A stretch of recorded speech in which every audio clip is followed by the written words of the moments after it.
demonstrations. She knows her way around the kitchen. From the White House to your house. She's from what's cooking inside the White House to what's cooking right here in our house at Fox and Friends. We cannot wait to have our Cooking with Friends. I hear But by the way, we don't give it away. We don't know if she works her way around the kitchen. That's the thing about Fox Friends. We're going to find out how good she is in the kitchen. All we know, we have our mock kitchen. We just some know interesting that trivia about her family too. We're going to bring it. That's right. We just know she works hard for the money. So does Laura Ingraham. She is the editor-in-chief of Lifezette, and she has a radio show, and she's here once a week. Good morning to you. Good morning, Laura. Hey, guys. So, good to see you. We're in Good to see 48 you. hours now. We've got Decidin Biden, who all sources are indicating that he's set to announce at the same time leading up to Hillary about to testify on Thursday. So what a couple of days we have ahead of us. What's your assessment of the timing? Well, I think a lot of folks, including myself, thought it would be odd for Joe Biden to run. Why? Because he'll probably never be as popular as he is right now. The emotional pull that he has with the passing of his son, the wonderful tribute he gave to his son, Beau. People have a lot of warm and affectionate feelings right now for Joe Biden. They're forgetting a lot of the gaffes. They're forgetting the fact that he has sat at the number 2 spot to President Obama over the last 7 years with all of its challenges. So I think that's a little surprising. There are a lot of folks, liberals, who are writing, "Don't run, Uncle Joe," because his legacy is sure to be tarnished once he gets into the race. And I will tell you this, you'll know if he's really serious about running and winning if he really starts criticizing Hillary Clinton. Exactly. But so far, all of these Democrats, in my mind, are engaging in a kind of kabuki theater because they really haven't taken on the front runner, Hillary Clinton, as you would if you were really serious about running and They're winning. campaigning for her cabinet positions. But Lori, at the end of Barack Obama's interview in 60 Minutes, he was asked by Steve Croft, if you ran for another term, would you win? He said, yes, I do. And that's what that's what Joe Biden's going on. He's going to be Obama's third term. He's going to back up everything he did, and anything he doesn't say is going to look insincere because we know he was in lockstep with the president. How's that going to go over? I think it's difficult. I mean, I think Joe Biden has the same record as Obama, obviously, over the last 7 years, but he doesn't have the political skills. He's charming, no doubt about it. He's charming, and he beat. I mean, I think he dealt a blow to Paul Ryan in that vice presidential debate. The one debate that Paul Ryan had with him, it was either a tie or Joe Biden won, in my view. So he yelled the whole time. Yeah, but he did. But Paul Ryan kind of sat there as a shrinking violet. Yeah, look, Obama is one of the most, regardless of whatever anyone thinks, one of the most talented politicians the Democrats have seen, of course, since Clinton. Biden ran for president before and lost twice. So 2 times. So I mean, these people who've run twice and lost, there's not a great track record for that. So that's my view on it. Okay, meanwhile, on Thursday, Hillary Clinton's going to be on television for, I think, 10 or 12 straight hours starting at 10 o'clock in the morning, where she's testifying before the Benghazi Select Committee up on Capitol Hill. Her people put out a 5-minute ditty, Laura, hearkening back to her days as Secretary of State, talking about what a bang-up job she did. Here's just 20 seconds of it, then we're going to get your assessment.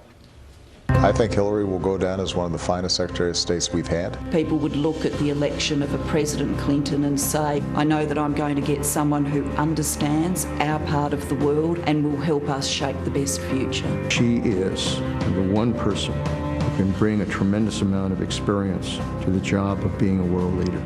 Well, after that ran, the internet was not kind. It was supposed to be about her accomplishments. People wrote things like this: getting 4 people killed is an accomplishment. Also, why did you say it was a video when you knew it was terrorism? And things reset like with the Russia. Yeah. And there's some problems here, but. I think we have to look at this, however, from a person's perspective who maybe doesn't follow politics every day. Right. And so what she's trying to do is try to say, look, the president, who's wildly popular among Democrats, he thinks I did a great job. Leon Panetta, a lot of experience. He thinks I did a great job. The Australian or New Zealand, I don't know who that person was because I couldn't see it. Yeah, Australian Prime Minister, or I thought I did a great job, or Foreign Minister. So she's going to say, look, I have the experience in a dangerous time. I mean, I think it's easily punctured, that argument. But she knows that Biden has a good chance of getting in, so she wants to create that wall of experience and deft control versus Biden, kind of the joke line of Joe Biden with the gaff-o-matic. Can she overcome the trust deficit will be the question moving forward. Let's talk about Donald Trump here. Now, I mean, right now, the establishment is saying, hey, maybe we didn't take him seriously enough early on. I mean, he seems to have some stamina. The latest Wall Street Journal NBC News poll has him with some high numbers here at 25% when it comes to support. I mean, Ben Carson's behind him at 22%. Marco Rubio there jumping up at 13%. Chris Christie's having a bad day. Let's just say that. Well, you've got Jeb Bush still hanging there at 8%. Oh, wow, 8%. Here's what is the strangest thing, okay? For 99 days in a row, Donald Trump has been leading in every national poll. I have never seen a political party's establishment, maybe except for these headlines that you're reading, that has been so hell-bent on dismissing, demeaning, and discounting. He's going to fade.